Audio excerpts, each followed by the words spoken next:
Hi friends, evening பசங்களுக்கு நம்ம coffee tea பால் கொடுப்போம்ல. அப்போ ஒரு ஹெல்த்தியான ஸ்நாக்ஸ் செய்யலான்னு சொல்லிட்டு ராகி அடை செய்யலான்னு சொல்லி நான் அதுக்கு தான் ட்ரை பண்ணிக்கிட்டு இருக்கேன். இது பார்த்திங்கன்னா ரொம்ப ஹெல்த்து, ரொம்ப ப்ரோட்டீன் நிறைந்த அந்த ராகி மாவு.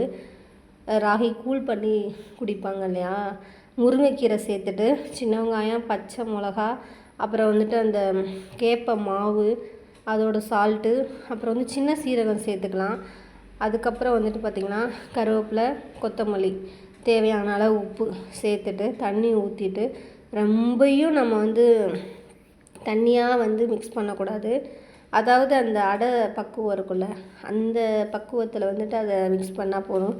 எனக்கு தெரிஞ்சு அரை கிளாஸ் தண்ணி போதும்னு நினைக்கிறேன் நான் பண்ணுறதுக்கு. அந்த மாதிரி தான் தண்ணி கொஞ்சம் கொஞ்சம் ஊற்றிட்டு இந்த மாதிரி தான் இந்த கண்டென்சியில் இருந்தால் போதும். இந்த தான் பக்குவம் பார்த்துக்கோங்க. அதாவது நம்ம சப்பாத்தி மாவு மாதிரி இருக்கக்கூடாது, தோசை மாவு மாதிரி இருக்கக்கூடாது, கரெக்டாக இருக்கணும். அப்புறம் எடுத்துகிட்டு அதை ரவுண்டாக ஷேப் பண்ணிவிட்டு தோசைக்கல்லில் காய வச்சுட்டு குட்டி குட்டியாக அவங்க பசங்களுக்கு பிடிச்ச மாதிரி ரவுண்ட் ஷேப்பில் வச்சு போட்டுங்க. அதுக்கப்புறம் ஆயில் ஊற்றிக்கோங்க. அதுக்கப்புறம் பார்த்திங்கன்னா ஒரு 5 to 10 மினிட்ஸ் தான் நினைக்கிறேன். அதுக்கப்புறம் அதுவே குக் ஆயிரும். அப்புறம் எண்ணெய் ஊற்றிடுங்க, அப்போ தான் அது நல்லா டேஸ்ட்டாக இருக்கும். அதுக்கப்புறம் தோசைக்கல்லை திருப்பி எடுத்துருங்க.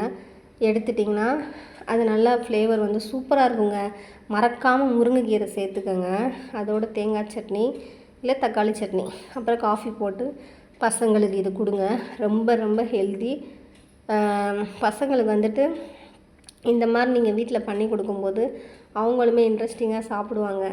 என் பையன் சாப்பிட்டு நல்லா இருக்குன்னு சொன்னால் என் மருமகளுக்கு கொடுத்தா வேணும்னு சொல்லிட்டாங்க. அப்புறம் மருமையை சாப்பிட்டாரு. அவர் கொடுங்க நான் ஊட்டி விட்றேன்னு சொன்னோம். சாப்பிட்டு நல்லா இருக்கான்னு கேட்டு நல்லா இருக்குன்னு சொன்னாங்க. அது உண்மையிலே ஹெல்தி தானேங்க. அதனால் நீங்களும் உங்கள் பசங்களுக்கு இந்த மாதிரி ட்ரை பண்ணி கொடுங்க. நான் அந்த மிச்ச மாவு இருந்துச்சு, அது ஃப்ரிட்ஜில் வச்சு மறுநாள் மார்னிங் பண்ணி சாப்பிட்டேன். சூப்பராக இருந்துச்சுங்க டேஸ்ட்டு. நீங்கள் இந்த மாதிரி ட்ரை பண்ணுங்கள். வாரத்தில் இந்த மாதிரி ஒரு அடை, முருங்கைக்கீரை அடை, கேழ்வரகு அடை செஞ்சு சாப்பிடுங்க. நம்ம போனுக்கு ரொம்ப ஸ்ட்ரென்த்து. அதை விட முக்கியமாக நம்ம உடம்பை குறைக்கிறதுக்கு இது நல்லா ரொம்ப யூஸ்ஃபுல்லாக இருக்குன்னு சொல்கிறாங்க.